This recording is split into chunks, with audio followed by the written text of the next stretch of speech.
मुख्यमंत्री शाळा माझी शाळा ह्या ज्या शाळेंच्या स्पर्धा होत्या त्याच्यामध्ये राज्यस्तरा असेल, जिल्हास्तर असेल किंवा तालुका स्तरावर ज्या शाळांनी नैपुण्य दाखवलं त्यांचा आज शिक्षकांचा त्यांचा आणि तिथल्या नागरिकांचा विद्यार्थ्यांचा सत्कार होता। आणि मला या गोष्टीचा आनंद आहे की जळगाव जिल्ह्याने आपली जी तुरा आहे मानाची ती कायमस्वरूपी राज्यस्तरावर सुद्धा ठेवलेली आहे। पुढच्या काळामध्ये सुद्धा शिक्षणामध्ये बदल होत असताना विद्यार्थ्यांची पटसंख्या टिकून राहावी याच्याकरता बऱ्याच सूचना देण्याचं काम या ठिकाणी आम्ही केलेलं आहे। जिल्हा परिषदच्या शाळा वाचवणं, त्यांची पटसंख्या वाचवणं ही काळाची गरज आहे।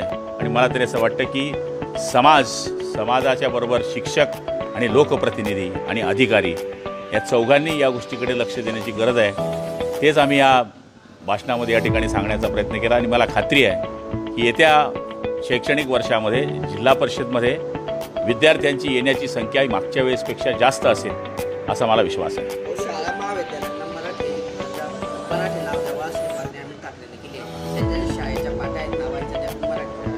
बऱ्याच ठिकाणी शाळा या मराठी पाटीच्या नावानेच आहे, काही किरकोळ ठिकाणी आपल्याला दिसतात। पण आता तुम्ही इंग्लिश मिडियमच्याही पाहिल्या तर मराठी पाट्या आहेत, मग खाली त्यांचं इंग्लिश मिडियमचं नाव आहे।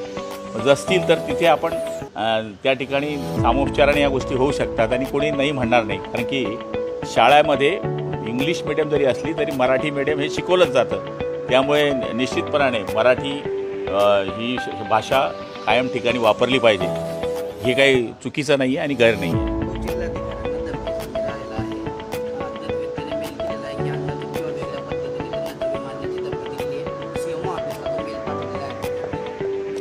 हे बाब असेल तर चुकीची आहे, SP साहेबांना सूचना दिल्या जातील आणि तातडीने त्या कोणी ईमेल पाठवला आहे त्याचा शोध घ्यावा आणि कारवाई करावी अशा पद्धतीच्या सूचना दिल्या जातील।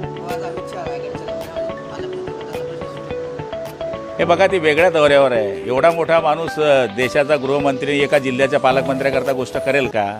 विनाकारण काही गोष्टींना आपण पत्रकार आणि बांधवांनाही माझी विनंती आहे की येता कशा करताय, पालकमंत्री पदाकरता येत आहे का? चलो मैं आ रहा हूँ भाई पालकमंत्री का पद छोड़ने के लिए, ते कार्यक्रमाला येत आहे तर आपल्याला हात जोडून विनंती आहे, हा सामोपचाराने प्रश्न देवेंद्रजी आणि एकनाथ शिंदेजी, अजित पवार हे सोडण्याकरता सक्षम आहेत।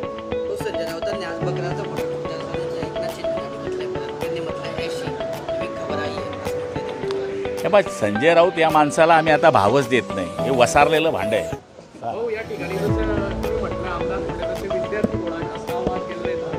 मी विनोदाने बोललो, जसं आम्ही पक्षाचे काही कार्यकर्ते एकामेकाच्या पक्षामध्ये घेण्याचा प्रयत्न करत असतो तसं शिक्षकांनी हे करावं। त्याच्यामध्ये असा काही चुकीचा भाव नव्हता।